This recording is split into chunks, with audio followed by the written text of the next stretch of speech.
সেটা তওয়াফ করতেছেন আশরাফুল মাখলুকাত, সৃষ্টির শ্রেষ্ঠ জীব মানুষ।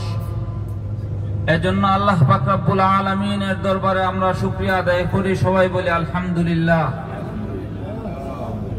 আল্লাহ তাআলা এমন এক ঘরের মেহমান বানিয়েছেন আপনাদেরকে, যে ঘরকে আল্লাহ তাআলা আসমান এবং জমিন সৃষ্টি করার পূর্বেই সৃষ্টি করেছিলেন।